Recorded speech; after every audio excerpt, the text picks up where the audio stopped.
కళ్ళలో దుమ్ము కొట్టినారు బీజేపీ ప్రభుత్వం. ఈరోజు మీరు చూసినట్టయితే బిల్లు మాత్రం పెట్టారు కానీ ఇక్కడ అది పాస్ చేయడం కుదరలేదు. అంటే పాస్ చేశాము అంటే చేశాం అంతే, అంటే మరి పాస్ చేయనట్టే లెక్క. నిజంగా కూడా 33% ఇంప్లిమెంట్ చేయాలి అని చెప్పి డిమాండ్ చేస్తుంది మహిళా కాంగ్రెస్. మొట్టమొదటి డిమాండ్ ఉమెన్ రిజర్వేషన్ ఇంప్లిమెంట్ చేయాలి ఇప్పుడే ఇమీడియట్ గా అని చెప్పి మేము కోరుతున్నాం. బిల్లు పెట్టినంత మాత్రాన సరిపోదు, మా హక్కు మాకు కావాలి అని. రెండో నినాదం వచ్చేసి ఈరోజు పెరుగుతున్న ధరలు, నిత్యావసర సరుకుల ధరలే గాని, పెట్రోల్ డీజిల్ ధరలే గాని ఈరోజు వాస్తవంగా చూసినట్టయితే చాలా చాలా పెరిగిపోయాయి. దానిపైన ఎక్కడ కూడా స్టాండ్ లేదు సెంట్రల్ గవర్నమెంట్ తరఫున. సో ఈరోజు మహంగాయి, అన్ఎంప్లాయ్మెంట్, ఎక్కడ ఆడవాళ్లకు ఉద్యోగాలు కూడా లేవు. ఈ రోజు చాలని జీతాలు, దానివల్ల డొమెస్టిక్ వైలెన్స్ కేసెస్ కూడా ఇంక్రీజ్ అయిపోయాయి. పిల్లలను చదివించుకోవాలా ఆడవాళ్ళు, ఈ రోజు ఉద్యోగాలు చేయాలా అంటే ఉద్యోగాలు లేవు. ఈ రోజు ఇవన్నీ కూడా మేమొస్తే ఖచ్చితంగా జాబ్స్ ఇస్తామని ప్రామిస్ చేశాం. రాహుల్ గాంధీ గారు మహాలక్ష్మి యోజన అనేది తేవడం జరిగింది. ఖచ్చితంగా ఇండియా అలయన్స్ గెలిచినట్టయితే 8,500 ప్రతి ఒక్క మహిళ అకౌంట్ లో వచ్చేది. ఫైనాన్షియల్ అసిస్టెన్స్ లేకుండా అయిపోయినది. ఈ రోజు 2,500 తెలంగాణ ప్రభుత్వం ఇస్తుంది, మహిళలను ఆదుకుంటుంది. అదే మోదీ గవర్నమెంట్ ఈరోజు 450కి సిలిండర్ కూడా ఇస్తానని చెప్పి ప్రామిస్ చేశారు. అవి కూడా ఎక్కడ కనపడట్లేదు. మూడో పాయింట్ వచ్చేసి ఎక్కడ కూడా మా సురక్షకు సంబంధించి మీరు చూసినట్టయితే సేఫ్టీ అనేది కరువు అయిపోయింది. ఈరోజు మధ్యప్రదేశ్ లో జరిగిన సంఘటననే కానీ ఈరోజు అమ్మాయిలను పూడి చేస్తున్నారు. బీభత్సంగా రేవాల సంఘటన జరిగింది. ముంబైలో జరిగింది. 30 ఏళ్ల ఆడదాన్ని రేప్ చేసి మర్డర్ చేశారు. 9 ఏళ్ల చిన్నారిని కూడా వదులుతలేరు. 8 నెలల పసికందు నుంచి 60 ఏళ్ల వరకు కూడా ఈ రోజు అరాచకాలు ఎక్కువైపోయినాయి బీజేపీ ప్రభుత్వంలో. గతంలో చెప్పడం జరిగింది, చెప్తూనే వస్తున్నాం. క్రైమ్ రేట్ ఇంక్రీజ్ అవుతున్నాయి కానీ ఎక్కడ కూడా డిక్రీజ్ అవ్వట్లేదు. రాజస్థాన్ లో 20,000 కేసులు రిజిస్టర్ అయినాయి. అంటే బీజేపీ ప్రభుత్వం ఏ విధంగా రాణిస్తుందో మీరు చూడండి. ఈ రోజు నిజంగా సిగ్గుచేటు. ఉమెన్ రిజర్వేషన్ బిల్ కోసం అని చెప్పి మేము ఈరోజు కొట్లాడుతున్నాం. అంటే పెట్టాము బిల్లు కానీ ఆమోదించట్లేదు. అంటే ప్లేట్ లో అన్నం పెట్టారు కానీ తినలేని పరిస్థితి. ఈ రోజు ఫుల్ మెజారిటీ ఉన్న వాళ్ళని అంటున్నారు. మరి ఫుల్ మెజారిటీ ఉంటే ఎందుకు పాస్ చేసినప్పుడు ఇంప్లిమెంట్ ఎందుకు చేస్తలేదని చెప్పి మేము అందరం అడుగుతున్నాం. ఈ రోజు జంతర్ మంతర్ దగ్గర అంటే 29 తారీఖున తెలంగాణ ప్రదేశ్ కాంగ్రెస్ కమిటీ నుంచి 200కు పైగా మేమందరం కూడా ఢిల్లీ పోవడం జరుగుతుంది. 100% దీనిపైన ఈ 3 విషయాలపైన కొట్లాడటం జరుగుతుంది. ఎందుకంటే ఎక్కడ కూడా మాకు న్యాయం జరగట్లేదు. ఫైనాన్షియల్ అసిస్టెన్స్ అనేది కరువైపోయింది.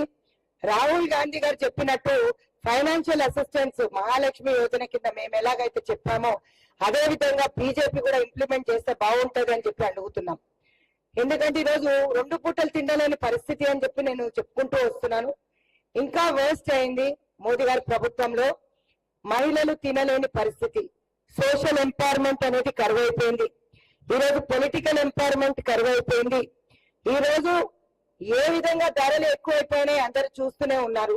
సో మీ అందరికీ కూడా ఇవన్నిటిపైన మేము కొట్లాడటానికి 29కి జంతర్ మంతర్ కి భారీ ఎత్తున రాష్ట్ర ప్రెసిడెంట్స్ అందరూ, స్టేట్ ప్రెసిడెంట్స్ అందరూ కూడా రావడం జరుగుతుంది. ఆల్ ఓవర్ కంట్రీలో జంతర్ మంతర్ దగ్గర 29వ తారీఖు 10 గంటలకి ఈ ప్రొటెస్ట్ ధర్నా, పార్లమెంట్ ప్రొటెస్ట్ ముట్టడి అనేది చేయడం జరుగుతుంది. భారీ ఎత్తున తెలంగాణ నుంచి కూడా మేము వెళ్తున్నాం. మా హక్కు కోసం మేము కొట్లాడుతున్నాం. హక్కులు అనేది కాలు రాస్తుంది మోదీ ప్రభుత్వం. ఎక్కడ కూడా వీళ్ళకి మహిళల పైన చిత్తశుద్ధి లేదు, ఉండరు.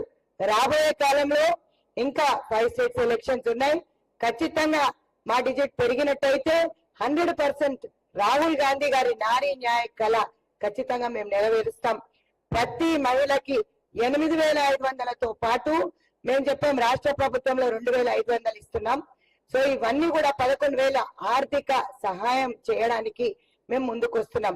ఇవన్నీ ఎంతవరకు జరగదో ఇప్పుడు జంతర్ మంతర్ దగ్గర చేసిన తర్వాత ప్రతి జిల్లాలో, ప్రతి గ్రామంలో మేము నిరసన కార్యక్రమాలు చేయడానికి ముందుకు దిగుతున్నాం.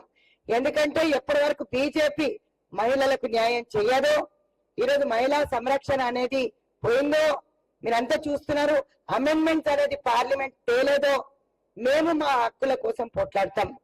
మా హక్కులు ఎప్పటి వరకు అయితే దొరకవో అప్పటి వరకు ఖచ్చితంగా ఇవన్నిటి గురించి, ఎంప్లాయ్మెంట్ గురించి స్పెషల్ గా మహిళలకు ఉద్యోగాలు లేవు, మేము ఇస్తానని ప్రామిస్ చేశాం. వాళ్ళకి చేతగానప్పుడు దిగిపోవాలి, నరేంద్ర మోదీ గారు రిజిగ్నేషన్ ఇవ్వాలి. కానీ మహిళలకు సంబంధించి మమ్మల్ని ఈరోజు ఆర్థికంగా కానీ మీరు చూసినట్టయితే చదువుకుందామన్నా కూడా ముందు చూపు చూడనటువంటి ఇట్లాంటి ప్రభుత్వాలని బొందబెట్టాలని చెప్పి పిలిపిస్తుంది రాష్ట్ర మహిళా కాంగ్రెస్ అధ్యక్షురాలుగా రాష్ట్ర మహిళా కాంగ్రెస్. ఈరోజు మేము ముందుకు వెళ్తున్నాం. జంతర్ మంతర్ ధర్నా ఖచ్చితంగా చెల్లెలందరూ కూడా సక్సెస్ఫుల్ గా చేస్తారు.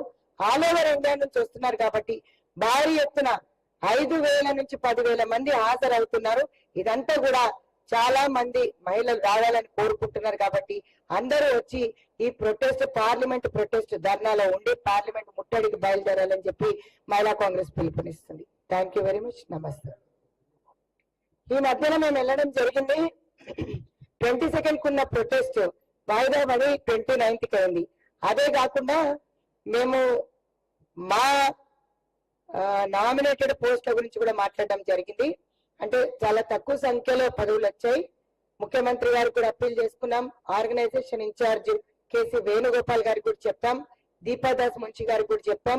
అదే విధంగా మా నేషనల్ ప్రెసిడెంట్ 33% కోసం రాహుల్ గాంధీ గారి అపాయింట్మెంట్ కూడా తీసుకుంది. 28th ఈ protest complete, 29th protest complete అయినాక 28th 30th మా అందరినీ రాహుల్ గాంధీ గారితో కల్పించి ఇది ఒకసారి ముందుకు పెడతానన్నారు. So maximum the number of women list అనేది తొందరలోనే వస్తుందని రేవంత్ రెడ్డి గారు చెప్పడం జరిగింది. చాలా సంతోషమైన పరిణామం. 33% మా సోనియా గాంధీ గారు ఏదైతే ఇస్తానన్నారో ఖచ్చితంగా అది నెరవేరుస్తామని చెప్పి కేసీ వేణుగోపాల్ గారు చెప్పడం జరిగింది. చాలా సంతోషం. ఆల్రెడీ స్టార్ట్ అయింది తమ్ముడు, మొన్ననే ఖైరతాబాద్ లో స్టార్ట్ అయింది. ఇంకా ఖైరతాబాద్ ఎంఆర్ఓ ఆఫీస్ లో స్టార్ట్ అయింది. మీరు 9.5 సంవత్సరాలు అడగని క్వశ్చన్స్ మమ్మల్ని అడుగుతారు. కేసీఆర్ దగ్గర కూడా రాని ప్రెస్ మీడియా మిత్రులని అది గమనించాలి. మీరు 9 నెలలు కాలేదు మా ప్రభుత్వం వచ్చి, కాబట్టి కొంచెం ఓపిక పట్టాలి. మీరు చూస్తున్నారు బడ్జెట్ ప్రవేశపెట్టిన తర్వాత ముఖ్యమంత్రి 8,000 కోట్లు బయట నుంచి తీసుకొస్తానన్నారు 6 గ్యారంటీలు కంప్లీట్ చేయడానికి. సో దయచేసి ప్రెస్ మీడియా మిత్రులందరూ కూడా అర్థం చేసుకుంటారని అనుకుంటాను. మహాలక్ష్మి స్కీమ్ రన్ అవుతుంది. ఈ రోజు దాని ఫిగర్స్ కూడా పొన్నం ప్రభాకర్ గారు మంత్రివర్యులు ఇవ్వడం జరిగింది.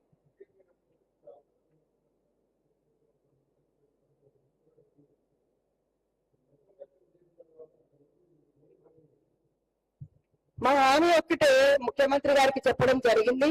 అంటే ఇచ్చిన దాంట్లో ఇంకా చాలా పదవులు ఉన్నాయి. రాబోయే కాలంలో ముఖ్యమంత్రి గారు మాకు అందరికీ కూడా పెద్దపీట వేస్తానని మాట ఇవ్వడం జరిగింది.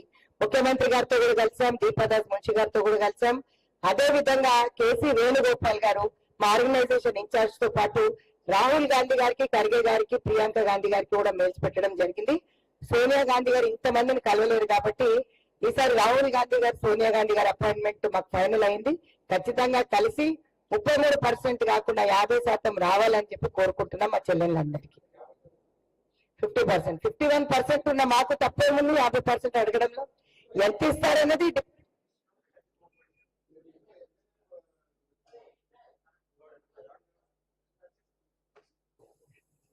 ప్రెస్ మీడియా మిత్రులు అందరూ అడుగుతున్న సమాధానానికి వివక్ష జరుగుతుందని మీరు అంటున్నారు.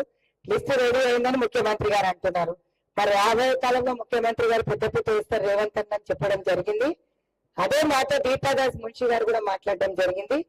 సో కష్టపడిన కార్యకర్తలందరూ కూడా పార్టీ రూలింగ్ లో లేనప్పుడు మహిళా కాంగ్రెస్ చాలా చాలా పనిచేసింది. మీరందరూ చూసినారు. మీరందరూ కూడా దానికి దాన్ని ఏమంటారు, మేము ఎవిడెన్స్ ఇవ్వాల్సిన అవసరం లేదు కాబట్టి 100% అంటే ఈ లిస్ట్ అనేది మొట్టమొదటిగా ప్రామిస్ చేశారు నామినేటెడ్ పోస్టులకి. ఎవరికైతే టికెట్లు ఇవ్వలేదో వాళ్ళకి ఇచ్చామని చెప్పింది ముఖ్యమంత్రి గారు. సో రాబోయే కాలంలో పెద్ద లిస్టు స్పెషల్ గా లేడీస్ ని వేస్తానని చెప్పి ముఖ్యమంత్రి గారు హామీ ఇవ్వడం జరిగింది. కాబట్టి ఆ లిస్టు కోసం మేము వేచి చూస్తున్నాం. చెల్లెళ్ళందరూ కూడా పనిచేసిన వాళ్ళకి కూడా పెద్దపీట వేస్తానని చెప్పి రేవంత్ అన్న చెప్తున్నాడు. సో లెట్స్ సీ, తొందరలోనే లిస్ట్ వస్తాదంటున్నారు.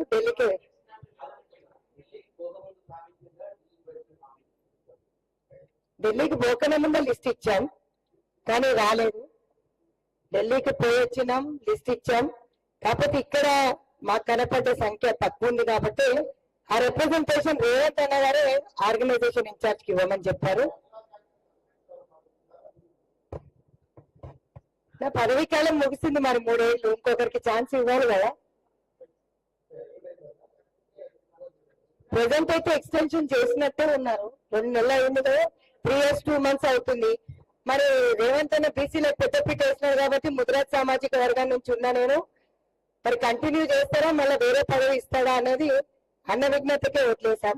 సో వారు ఏ డిసిషన్ తీసుకున్నా, ఏ రోజు సునీతారావు పదవులకు ఆశపడలేదు, ఆశపడదు. ఇస్తే చేస్తాను, ఇవ్వకపోతే వీళ్ళందరితో పనిచేస్తాను. కాంగ్రెస్ కార్యకర్తను, కరుడుగట్టిన కార్యకర్తను కాబట్టి, కాంగ్రెస్ జీన్స్ కాబట్టి పదవులను అడగకుండానే ఇచ్చారు ఇప్పటి వరకు. అదే విధంగా రేవంత్ అన్న కూడా పెద్దపీట వేస్తాడని ఆశపడుతున్నాం. నిరసన ఎందుకు అనుకుంటారు రెడ్డి గారు? పెద్దలందరినీ కలిసాము అనడానికి రీజన్ ఉంది కదా. యాక్చువల్ గా మేము వెళ్ళింది